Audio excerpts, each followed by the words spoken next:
te souhaite bienvenue dans cette nouvelle vidéo. Aujourd'hui, vidéo un peu spéciale parce qu'on va attaquer notre premier VFX un peu chiadé. Ce qu'on va voir aujourd'hui, c'est comment fonctionne une simulation de grains avec l'algorithme Velium et comment tu peux créer tes premiers effets spéciaux avec. Allez, on va pas en parler pendant des heures, on décolle. Ok, dans un premier temps, pour pouvoir réaliser cet effet spécial, il va te falloir un personnage avec une petite animation. Du coup, on va passer les 10 prochaines heures à faire ça ensemble. Mais non, je déconne, je te connais, je sais très bien que, comme moi, t'as pas le temps. Donc, on se rend sur Mixamo et on télécharge un personnage avec son animation. Après tout, aujourd'hui, on est là pour faire des VFX, un point c'est tout. Donc tu télécharges le personnage de ton choix. Je te conseille quand même de prendre la même animation que moi parce qu'elle est directement liée à l'effet spécial. Une fois que tu auras compris comment ça fonctionne, ça sera très simple pour toi de créer tes propres versions. D'ailleurs, bon, je sais, j'ai dit qu'on arrêtait le blabla. Ça me ferait vraiment plaisir que tu partages tes créations avec moi. Ça me donnerait un peu de grain à mon moulin. Je verrai que ce que je fais, ça sert pas à rien. Et en plus, je serais extrêmement content de voir que grâce à mes vidéos, tu passes à l'action et que tu fais des trucs. Ça serait vraiment super pour moi. Donc si t'es chaud, t'as mon adresse mail directement dans la page contact de foxform3d.com. Tu m'écris un mail, tu me partages tes rendus et on se fait une bouffe.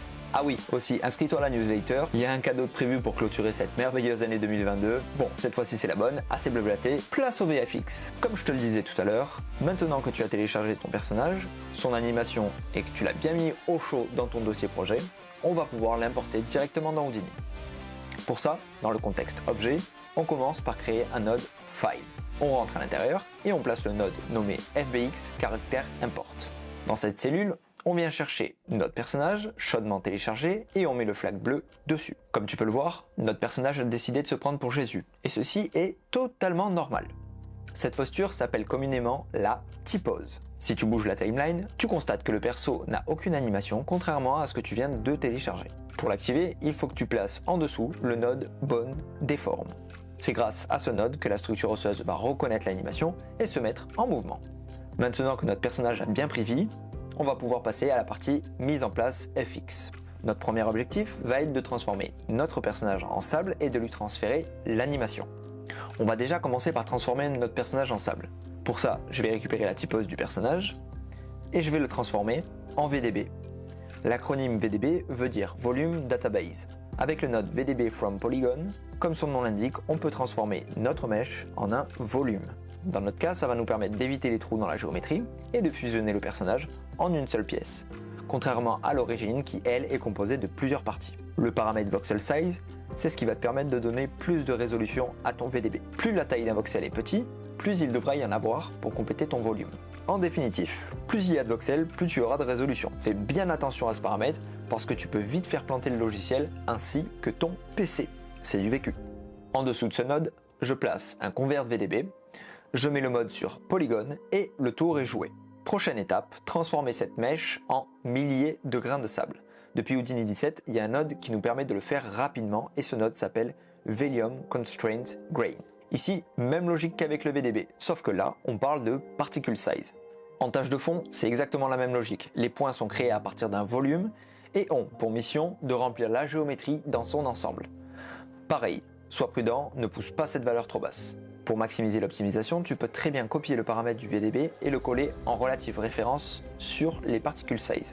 Pour un look plus réaliste, coche la case Jitter Scale et les particules vont se répartir plus naturellement. On arrive enfin à la dernière étape de notre setup, transférer l'animation du personnage à nos grains de sable. Pour faire ça, on va utiliser le node Point Deform. Ce node prend 3 paramètres. La géométrie transformée, que l'on veut animer et qui va ici dans la première entrée, la rest position, qui est la position statique non transformée de notre géométrie, celle-ci va dans la deuxième entrée, et enfin, dans la troisième entrée, les points qui contiennent l'animation que l'on veut transférer à notre nouvelle géométrie. Et voilà, mission accomplie, notre nouvelle géométrie se comporte exactement comme notre personnage initial. On va donc pouvoir passer à la meilleure partie, la simulation. Pour ça, on crée un DOP network, parce que sans DOP, pas de simulation. Connecte la sortie du point deform à la première entrée du DOP et rends-toi à l'intérieur. Pour simuler les grains de sable, je vais utiliser la méthode Velium. Pour faire fonctionner cet algorithme, il va falloir un Velium Object, un Velium Solver et un Velium Source. On connecte tout ça et dans le Velium Source, dans la cellule SubPass, je vais écrire l'expression suivante backtick op input pass, ouvrez la parenthèse, ouvrez les guillemets, 2 points, fermez les guillemets, virgule 0, fermez les guillemets.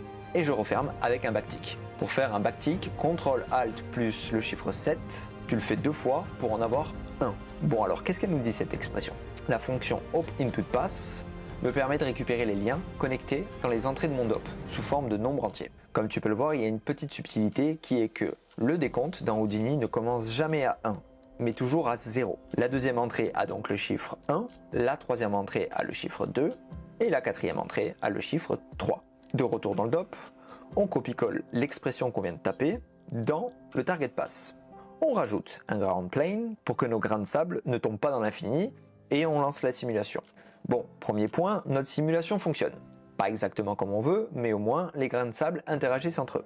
Autre point important, on constate que notre personnage ne bouge pas. C'est comme si l'animation qu'on avait mis en place dans le SOP ne fonctionnait plus dans le DOP.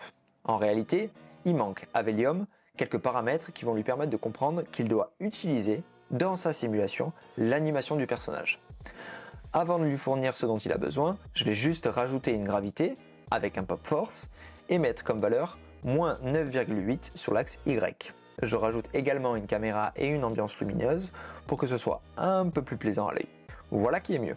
Maintenant, je vais créer deux attributs qui vont me permettre de contrôler la simulation. Le node attribute create fait très bien le job. Comme premier attribut, je vais commencer par celui nommé stopped et je vais mettre sa valeur sur 1. Je le laisse en float, pas de souci. Cet attribut fait partie d'une liste que Velium reconnaît directement. Ce qui veut dire qu'à la seconde où il est créé, la simulation Velium sait ce qu'elle doit faire avec. Pour l'attribut stopped, si sa valeur est de 1, Velium sait qu'il doit stopper toute forme de force ou de mouvement dans la simulation. Quand tu te rends dans le DOP et que tu actives la timeline, tu peux voir que plus rien ne fonctionne, alors même qu'il y a toujours la gravité active. Avec l'attribut stop, les particules ont pour ordre de ne pas bouger. Cet attribut va nous permettre dans un second temps de réactiver l'animation de notre personnage. Je retourne dans le SOP et sur l'attribut create, je viens appuyer sur le bouton plus pour rajouter une ligne d'attribut et dans cette nouvelle cellule, je tape pin to animation. Pareil que l'attribut stopped, pin to animation est un attribut qui est reconnu par Velium et qui lui permet d'intégrer les animations dans le DOP. N'oublie pas de changer le type d'attribut en integer et de mettre sa valeur sur 1. Au cas où, je te mets le lien de la documentation de Houdini en commentaire pour que tu vois tous les autres attributs disponibles. Ça peut être utile, on sait jamais. Mission accomplie une fois de plus, notre homme des sables a bien repris ses mouvements directement dans le DOP. Ces deux attributs créés vont nous permettre de contrôler efficacement nos particules. Reste plus qu'à choisir quand et comment modifier ces attributs. Pour cette vidéo, j'ai choisi d'utiliser un attribut transfert. Le principe, c'est de pouvoir transférer l'attribut contenu dans un objet vers un autre objet. Tu peux très bien utiliser cette technique pour, par exemple, une interaction entre deux objets et c'est précisément ce qu'on va faire. L'idée, c'est que si mon personnage s'approche de trop près du sol, alors il va commencer à se transformer en grain de sable. On va donc commencer par créer ce fameux sol. Je me dirige dans le contexte SOP, je crée une grille, je mets 200 dans les rangées et les colonnes, je copie-colle l'attribut create et je change la valeur des attributs à 0 cette fois-ci. Ce qui va se passer là, c'est que j'ai les attributs stopped et pin to animation créés sur cette grille, mais à la différence de notre personnage, la valeur des deux attributs est à 0. Le boulot va être maintenant de transférer ces attributs avec pour valeur 0 à notre personnage quand il sera à une certaine distance de la grille. Je place en dessous un objet nul, je le sélectionne et fais un CTRL-C pour le copier. On va en avoir besoin dans pas longtemps. On se redirige ensuite dans le DOP, on crée un subsolver qu'on place juste en dessous du Velium source et on rentre à l'intérieur. Ce qu'on vient de faire à l'instant, c'est de créer un contexte SOP à l'intérieur de notre contexte DOP.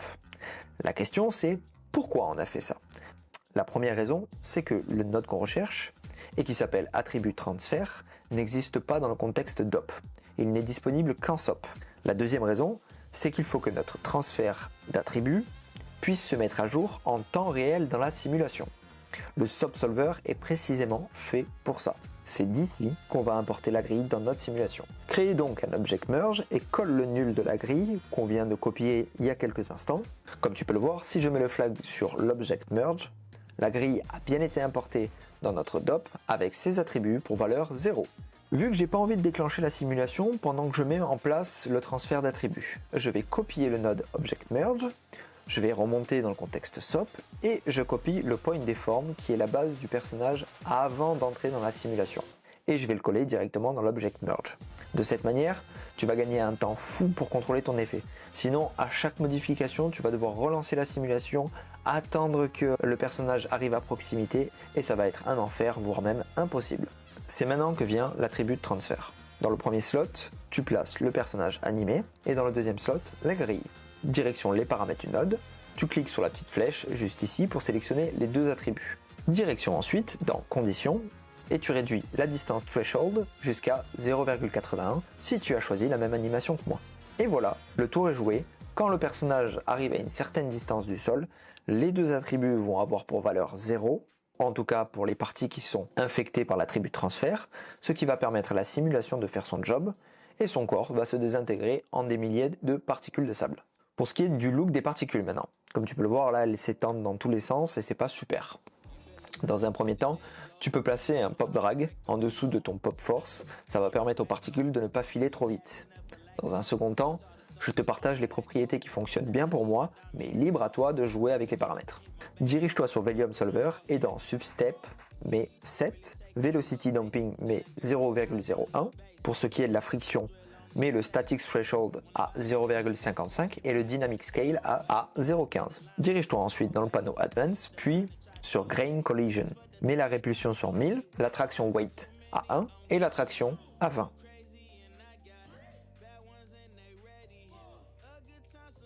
Voilà les amis, c'est terminé pour aujourd'hui. Je sais très bien qu'il y a de nouvelles notions et qu'au début ça peut paraître très compliqué, mais pas d'inquiétude, c'est tout à fait normal. J'ai mis pas mal de temps pour créer cette vidéo pour justement attaquer des effets spéciaux un peu plus compliqués. Je vais pas te mentir, mon but c'est de voir un peu ton niveau, que tu me dises si c'est des notions qui sont un peu trop compliquées ou au contraire ça va, c'est gérable. Donc une fois de plus, un max de commentaires, de likes, d'abonnements, au moins moi je vois si ce contenu te convient.